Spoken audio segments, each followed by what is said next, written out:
Bienvenidos a otro programa de Ciencias y Tecnología, Química. Nos complace mucho poder acompañarte en esta aventura y apoyarte para enfrentar y superar los retos y obstáculos que se presenten durante este trayecto. En esta ocasión explicaremos qué son las propiedades físicas de los materiales y aprenderemos a reconocerlas. Como hemos visto en clases pasadas, conocer el modelo atómico y en particular conocer a los electrones nos ayuda a entender que todo lo que nos rodea está conformado por átomos unidos entre sí.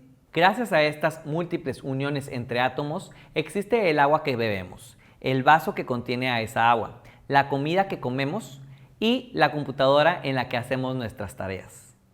Así pues, el día de hoy vamos a ver qué es lo que sucede cuando modificamos esos átomos que forman a las cosas que nos rodean.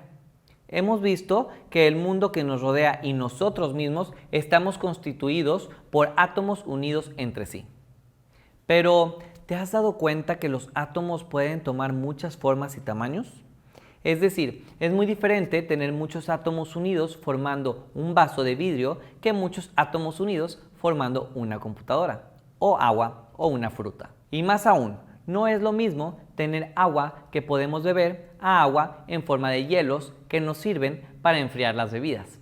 Y estas dos anteriores son muy diferentes al agua en forma de vapor que sale de hervir el agua en la estufa.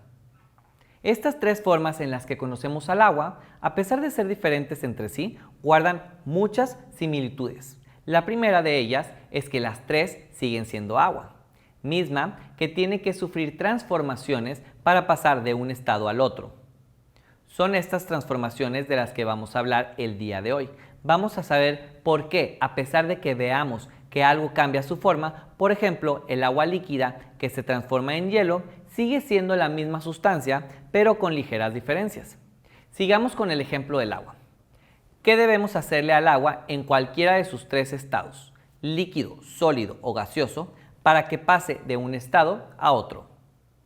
Piensa en lo que ocurre cuando dejamos un hielo por un tiempo fuera del congelador, o piensa en lo que debemos hacer para que el agua líquida se convierta en vapor. Para el caso del hielo, este se descongela después de un tiempo y se convierte en agua líquida. Y si hervimos agua en la estufa, le agregamos calor en forma de flama y así el agua se convierte en vapor. Como ya te habrás dado cuenta, en ambos casos lo que estamos haciendo es modificar la temperatura de las sustancias para que se transformen. Este cambio de estado del agua no modifica al agua ni sus propiedades, es decir, el agua sigue teniendo un valor de densidad de 1 gramo sobre mililitro, sigue hirviendo a 100 grados Celsius a nivel del mar, sigue conduciendo la corriente eléctrica y sigue estando formada por dos hidrógenos unidos a un oxígeno. A este tipo de transformaciones de los materiales, que únicamente modifican sus estados de agregación o su forma, se les conoce como transformaciones físicas. Otros ejemplos de transformaciones físicas pueden ser el manejo de los metales. Piensa en las diferentes piezas metálicas que existen y las múltiples formas y tamaños que tienen, desde lo muy pequeño como los clavos hasta cosas tan grandes como las piezas que sostienen puentes peatonales. Una manera de explicar científicamente estas transformaciones físicas es imaginando los átomos que forman las cosas. Volvamos a nuestro ejemplo del agua. Cuando tenemos agua congelada, lo que tenemos es agua en su estado sólido. Y en este estado, los átomos que forman la molécula de agua están quietos, solidificados. Cuando a un hielo le agregamos temperatura, hacemos que estos átomos empiecen a vibrar. Este movimiento vibracional tiene como resultado un alejamiento entre los átomos y es precisamente este distanciamiento el que da lugar al agua líquida. Si a esta la seguimos calentando, haremos que todas sus moléculas se separen mucho más unas de otras, formando así el estado gaseoso del agua. Un estado en el que las moléculas del agua están libres y muy separadas unas de otras. Ahora que conoces los cambios físicos, vamos a analizar algunos de ellos con cosas que tengamos en casa. Para hacer estas pruebas necesitarás un vaso con agua, un poco de azúcar, una liga, un globo, una regla, un cuaderno para hacer anotaciones de lo observado. Número 1.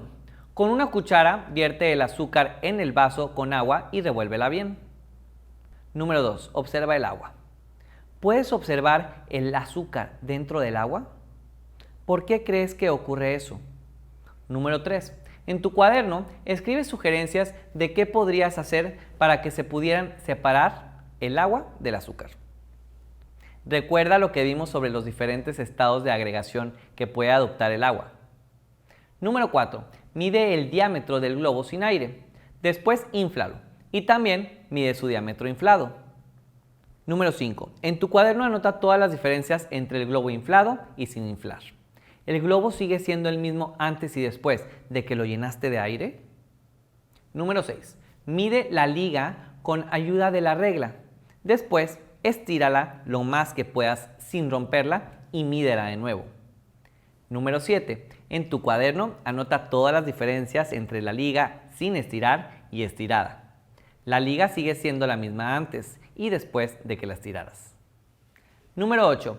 En tu cuaderno anota si estos experimentos podrían ser clasificados como transformaciones físicas o no. Justifica por qué sí o por qué no. Ten cuidado al medir el globo y estirar la liga, no deben romperse. También te recomendamos que guardes tu cuaderno para que hagas una lista de las transformaciones físicas con las que te encuentres en tu casa. ¿Notas que un cambio físico únicamente modifica el aspecto o el estado de agregación de los materiales? Esto quiere decir que los materiales siguen siendo los mismos, pero con diferente presentación.